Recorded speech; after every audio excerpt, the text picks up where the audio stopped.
வணக்கம் and welcome to நம் உலக சமையல். நம் உலக சமையல் மூலமாக எனக்கு தெரிஞ்ச வேர்ல்ட் குசின் நாலேஜும் கார்டன் நாலேஜும் உங்களோட பகிர்ந்துக்கிறேன்.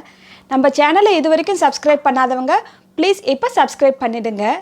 இப்போ விநாயகர் சதுர்த்தி வரப்போகுது. விநாயகருக்கு பிடிச்ச கொழுக்கட்டை எப்படி செய்கிறதுன்னு செஞ்சு காட்ட போகிறேன்.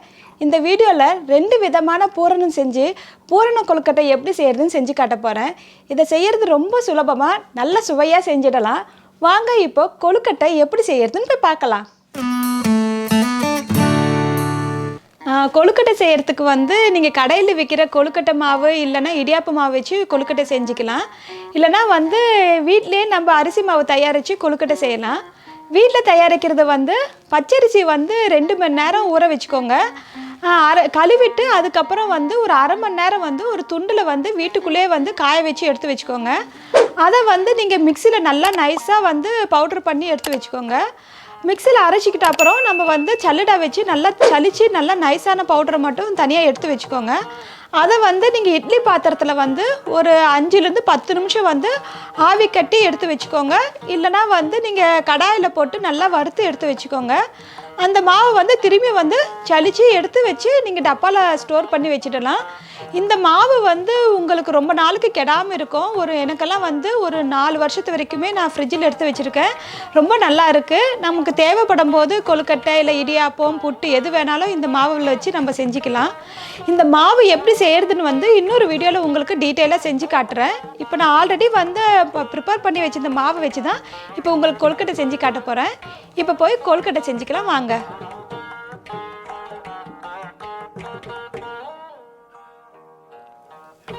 ஒரு பாத்திரத்தில் 2 கப்பு அரிசி மாவு எடுத்துக்கோங்க. அது கூட தேவையான அளவு உப்பு போட்டுக்கோங்க. இதில் ஒரு 3லேருந்து 4 கப்பு தண்ணி ஊற்றி நல்லா கலக்கி வச்சுக்கலாம். இந்த பதத்துக்கு நீங்கள் தண்ணி ஊற்றி நல்லா கலக்கி எடுத்துக்கோங்க. இது ஒரு பாத்திரத்தை சூடு பண்ணிக்கோங்க. அதில் ஒரு 2-3 ஸ்பூனு நல்லெண்ணெய் ஊற்றிக்கோங்க. எண்ணெய் கொஞ்சம் சூடானதும் நம்ம கலக்கி வச்சிருந்த மாவு அதில் ஊற்றி நல்லா கிண்டிக்கலாம். இதை மீடியம் ஹீட்டில் வச்சு நல்லா கை விடாமல் நல்லா கிண்டி எடுத்துக்கோங்க. இந்த மாதிரி நல்லா திக்கார அளவுக்கு நீங்கள் நல்லா கிண்டி எடுத்துக்கோங்க.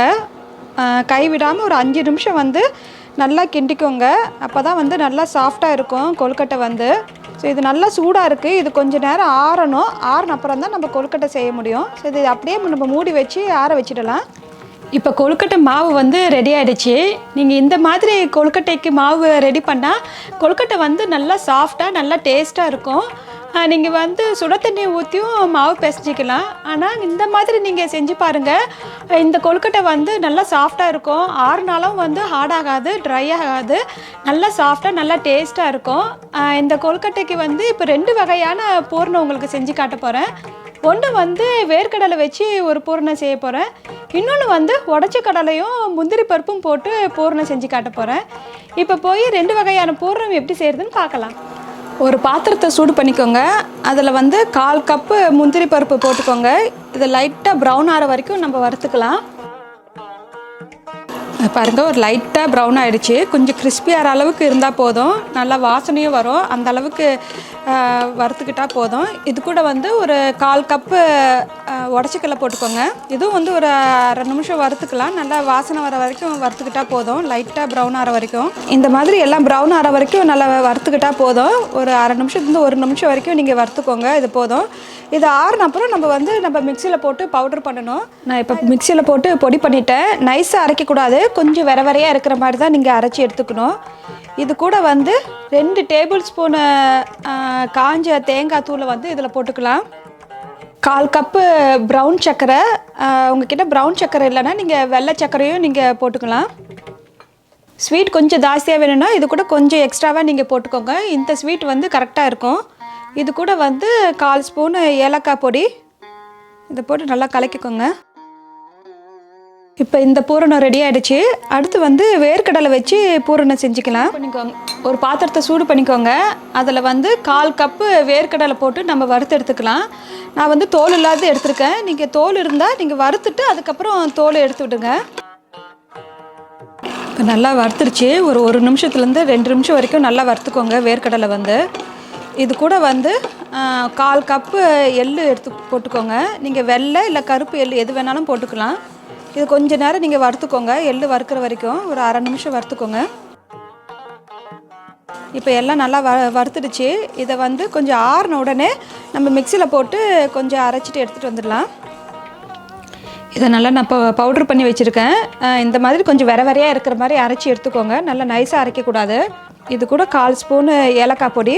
உங்கள்கிட்ட ஏலக்காய் பொடி இல்லைன்னா நீங்கள் வந்து ஏலக்காய் வந்து வேர்க்கடலை போடும்போது நீங்கள் மிக்சியில் போட்டு அரைச்சி எடுத்துக்கலாம். இது கூட வந்து வெள்ளைப்பொடி வந்து 1/4 கப்பு. உங்கள்கிட்ட வெள்ளைப்பொடி இல்லைன்னா நீங்கள் வந்து பெரிய வெள்ளையத்தை வந்து நல்லா துருவி எடுத்துக்கோங்க. க்ளீன் பண்ணிவிட்டு எடுத்து வச்சுக்கோங்க. கருப்பாக இருக்கும் அங்கங்கே, அதெல்லாம் வந்து க்ளீன் பண்ணி எடுத்து இந்த மாதிரி வச்சுக்கோங்க.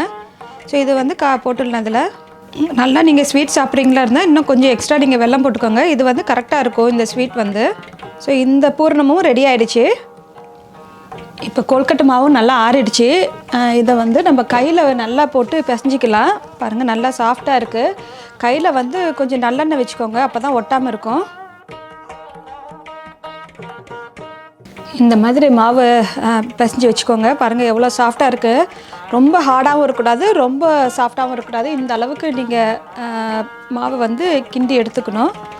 ஸோ இதில் வந்து நம்ம பூரணத்தை வச்சுக்கலாம்.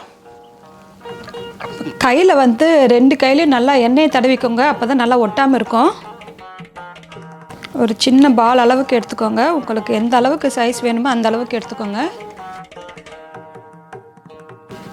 இந்த மாதிரி தேய்ச்சிட்டு இந்த கட்டை விரல் 2 கட்டை விரலையும் வச்சு ஜஸ்ட்டு அப்படியே அமுக்கி விடுங்க. இந்த மாதிரி கட்டை விரலும் பின்னாடி 4 விரலும் வச்சு நல்லா ப்ரெஸ் பண்ணி சுற்றி விடுங்க. அப்போ தான் கொஞ்சம் ஃப்ளாட்டாக வரும். இது வந்து ரொம்ப திக்காகவும் இருக்கக்கூடாது, ரொம்ப தின்னாகவும் இருக்கக்கூடாது.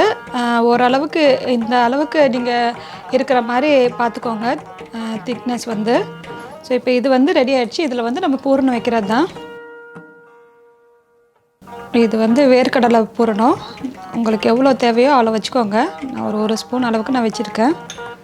ஸோ இதை வந்து எல்லாத்தையும் க்ளோஸ் பண்ணுறது தான். ஃபுல்லாக கவர் பண்ணிக்கோங்க. இந்த மாதிரி பண்ணிவிடுங்க.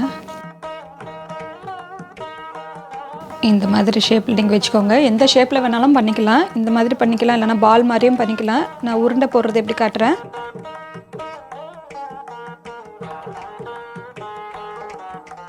இந்த மாதிரி உருண்டையாகவும் நீங்கள் பண்ணிக்கலாம். இப்போ வந்து பொட்டுக்கடலை பூரணை வச்சு நம்ம கொழுக்கட்டை பண்ணிக்கலாம். இப்போ இதில் வந்து உடச்சக்கடலை வச்சுருக்க பூரணத்தை வச்சு நம்ம ஸ்டஃபிங் பண்ணிக்கலாம். ஸோ இதை வந்து அப்படியே நீங்கள் க்ளோஸ் பண்ணுங்கள். உங்கள்கிட்ட மோல்டு இருந்தால் மோல்டும் நீங்கள் வச்சு பண்ணிக்கலாம், இல்லைனா நம்ம கையிலையும் பண்ணிக்கலாம். நல்லா சைடில் எட்ஜிலலாம் வந்து நல்லா ப்ரெஸ் பண்ணி விட்டுடுங்க. நீங்கள் இப்படியேவும் பண்ணலாம். உங்களுக்கு டிசைன் வேணும்னா நீங்கள் இந்த மாதிரி டிசைனும் போடலாம். ஜஸ்ட் ஒரு அமுக்கிட்டு ஃபோல்ட் பண்ணி விடுங்க மாவு வந்து. ஸோ நமக்கு என்ன ஷேப் வேணுமோ அந்த மாதிரி நம்ம பண்ணிக்கலாம். இந்த மாதிரி எல்லா கொழுக்கட்டையும் நம்ம ரெடி பண்ணிக்கலாம். ஒரு பாத்திரத்தில் இல்லைன்னா இட்லி பாத்திரத்தில் வந்து தண்ணியை வந்து காய வச்சுக்கோங்க. பாத்திரமாக இருந்தால் இந்த மாதிரி ஒரு ஸ்ட்ரெயினர் எடுத்து மேலே வச்சுக்கோங்க. இதில் வந்து கொஞ்சம் எண்ணெயை தடவி விட்டுடுங்க, கீழே ஒட்டாமல் இருக்கும். ஸோ இதில் வந்து நம்ம பண்ணி வச்சுருந்த கொழுக்கட்டையை வந்து வச்சிடலாம். ஸோ ஆவி கட்டுறது தான். இந்த மாதிரி தனித்தனியாக வந்து எடுத்து வச்சுக்கோங்க. இதை வந்து 7லேருந்து ஒரு 10 நிமிஷம் வந்து நல்லா வேகணும். இதை மூடி போட்டு வேக வச்சிடலாம். இப்போ ஒரு 10 மினிட்ஸ் ஆகிடுச்சு. இப்போ எடுத்து பார்க்கலாம். பாருங்கள் எல்லாம் நல்லா வெந்துடுச்சு. ஸோ இப்போ இதை வெளியே எடுத்துடலாம். கொஞ்சம் ஆறுனப்புறம் எடுங்க, ரொம்ப சூடாக இருக்கும். பார்த்து நீங்கள் எடுங்க. உங்களுக்கு காட்டுறதுக்காக நான் அப்படியே சூடாக எடுத்துருக்கேன். இது பாருங்கள், உங்களுக்கு நான் பிச்சு காட்டுறேன். நல்லா சூடாக இருக்குது, நல்லா சாஃப்டாக வந்திருக்கு பாருங்கள்.